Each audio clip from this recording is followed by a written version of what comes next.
বিএফডিসির কড়ইতলায় হয়ে গেল শাকিব খানের নতুন সিনেমা অহংকারের প্রথম লটের শুটিং। সাদাত হোসেন লিটনের পরিচালনায় টানা 4 দিন শুটিং চলে এই কড়ইতলায়। নতুন এই সিনেমায় শাকিবের সাথে জুটি বেঁধেছেন শবনম বুবলী।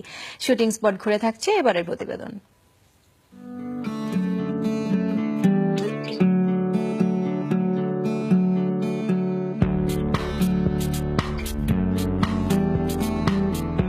সিনেমার নাম অহংকার।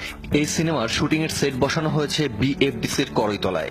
মহল্লার আদলে ডিজাইন করা হয়েছে এই সেটটি, আর সেখানে রাখা হয়েছে গাড়ি, সিএনজি সহ বিভিন্ন প্রপস। নবাব সিনেমার শুটিং শেষে দেশে ফিরেই অহংকারের শুটিং এ অংশ নেন শাকিব খান। সকাল থেকে শুরু করে শুটিং চলে সন্ধ্যা অবধি। প্রথম লটের শুটিং এ শাকিবের পাশাপাশি অংশ নিয়েছেন শবনম বুবলী। অহংকার সিনেমায় শাকিবকে দেখা যাবে একজন ট্যাক্সি ড্রাইভারের চরিত্রে, আর বুবলীকে অহংকারী মেয়ের চরিত্রে। অহংকার মুভিতে আমার ক্যারেক্টারের নাম হচ্ছে মায়া। বসগির এবং শুটারে যে ক্যারেক্টার আমার ছিল সেখান থেকে সম্পূর্ণই আলাদা। আমি ব্যক্তিগতভাবে বুবলী যেমন একটু শান্ত স্বভাবের, সেখান থেকে পুরোই রিভার্স। একদমই খুব চঞ্চল, আর অনেক এক্সাইটমেন্ট আছে আমার ক্যারেক্টারে। বাকিটা দর্শক মুভি রিলিজের পর বুঝতে পারবে। শবনম বুবলীর প্রথম সিনেমা বসগিরি, এরপর শুটার। দুটি সিনেমাতেই বুবলী জুটি বেঁধেছিলেন শাকিব খানের সাথে, আর ক্যারিয়ারের তৃতীয় সিনেমাতেও তিনি অভিনয় করছেন শাকিবের বিপরীতে। শাকিব খান উনি নিঃসন্দেহে অনেক বড় একজন অভিনয় শিল্পী।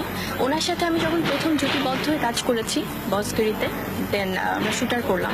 দেখা যাচ্ছে উনি যখন আমরা কোনো একটা ক্যারেক্টার নিয়ে কথা বলছি বা কোনো একটা ডায়লগ নিয়ে ক্যামেরার সামনে হয়তো উনি বলে দিচ্ছে কিরকম ভালো হলে অনেক বেশি প্রশংসা করছে, আর যদি আরও বেটার করা যায় সেটাও বলছে।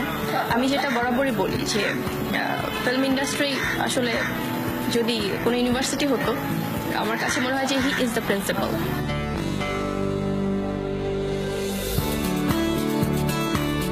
প্রথম লটের শুটিং টানা শেষ করার কথা থাকলেও শাকিব খানের কলকাতা সফরের কারণে বন্ধ রাখা হয়েছে শাকিব খানের অংশের shooting.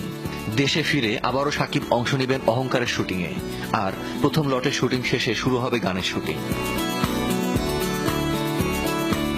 Kamrul Rifat, showbiz tonight.